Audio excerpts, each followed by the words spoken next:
Bharatiya Janata party और शिवसेना की सत्ता जब स्थापना हुई थी उसके बाद जितेंद्र आव्हाड ने सबसे पहले उसमें साइन किया था कि हम इनको समर्थन देते हैं, इनके मंत्रिमंडल में शामिल होते हैं। लेकिन अब जिस तरीके से उनका बयान सामने नजर आ रहा है, क्या पूरा खुलासा करना समझते हो ना, क्या करना चाहोगे? डॉक्टर जितेंद्र आव्हाड साहब, मैं उनको हमेशा से डॉक्टर जितेंद्र आव्हाड साहब ही बोलते आया हूँ, क्योंकि मेरी संस्कृति और मेरे विचारों में नहीं है कि किसी को मैं पहला नाम लेके बोलूँ।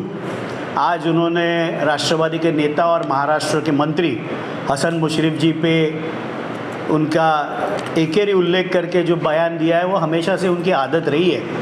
मेरी उनको यही सलाह है कि हमारे नेता हसन मुशर्रफ जी कोल्हापुर के मिट्टी से आते हैं, पहलवानों की भूमि है, ज़्यादा उनके साथ वो पंजा ना लड़ाए, किसी भी क्षण उनको चितपट हसन मुशर्रफ जी कर देंगे। 2022 में जब आज के मुख्यमंत्री एकनाथ शिंदे जी ने बगावत करके गुवाहाटी चले गए थे, तो राष्ट्रवादी के सभी विधायकों ने एक पत्र राष्ट्रीय अध्यक्ष और हमारे श्रद्धास्थान शरद पवार साहब को दिया था और उनसे विनती की थी कि हमें भाजपा के साथ सरकार में शामिल होना चाहिए।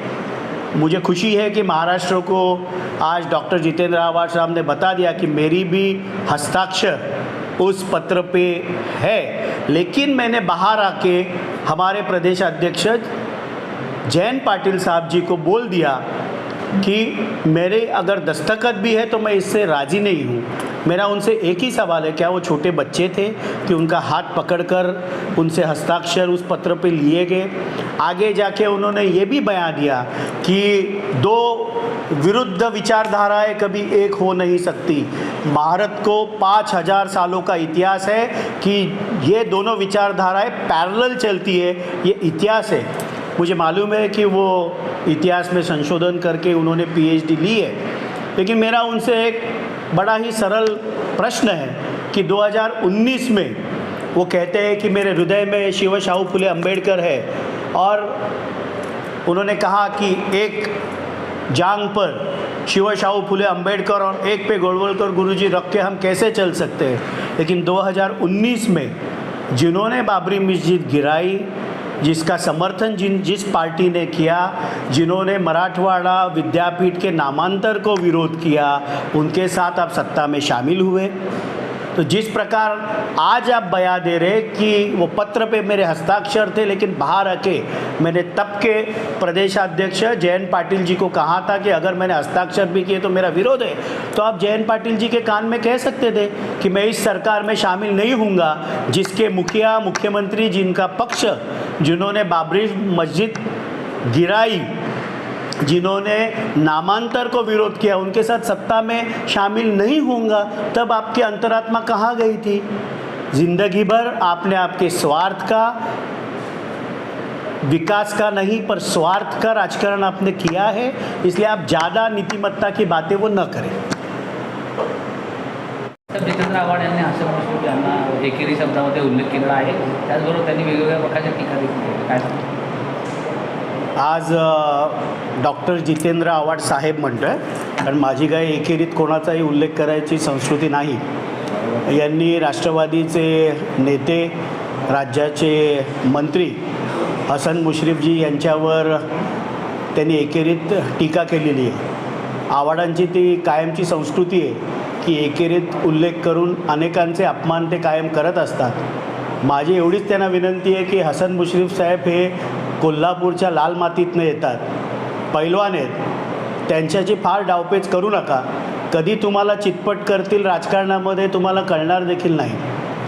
पुढे इंटरव्ह्यूमध्ये बोलत असताना अख्ख्या महाराष्ट्राला त्यांनी आज पुन्हा एकदा सांगितलं की त्या 53 आमदारांनी जे पत्र पवार साहेबांना दिलं होतं त्याच्यावर मी सही केली होती, पण बाहेर आल्यावर मात्र मी जयंत पाटील साहेबांना बोललो की माझी सही ग्राह्य धरू नये।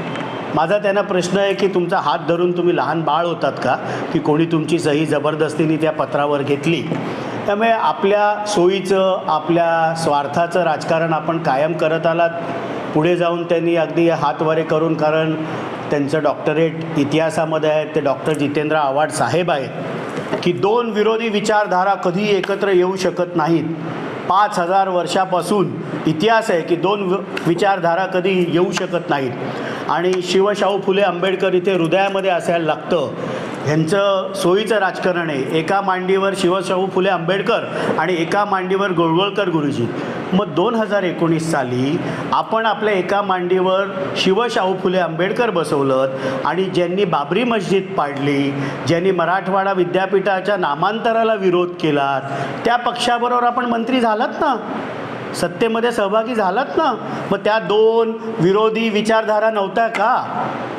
मग त्यावेळेला आपण जसं ह्यावेळेला सही केल्यावर बाहेर येऊन जयंत पाटील साहेबांना सांगितलं की माझी सही ग्राह्य धरू नये, तसं त्यावेळेलाही जयंत पाटील साहेबांना आपण विनंती करायची होती की माझ्या हृदयामध्ये शिवशाहू फुले आंबेडकर आहेत, त्यामुळे मी ज्या पक्षाने बाबरी मस्जिद पाडली, त्यांनी त्याची जबाबदारी घेतली, ज्यांनी मराठवाडा नामांतराला विरोध केला, त्या पक्षाच्या मुख्यमंत्री होत असताना त्या मंत्रिमंडळामध्ये मी मंत्री म्हणून शपथ घेणार नाही, अशा प्रकारची विनंती आपण त्यावेळेलाही जयंत पाटलांना केली असती तर बरं झालं असतं.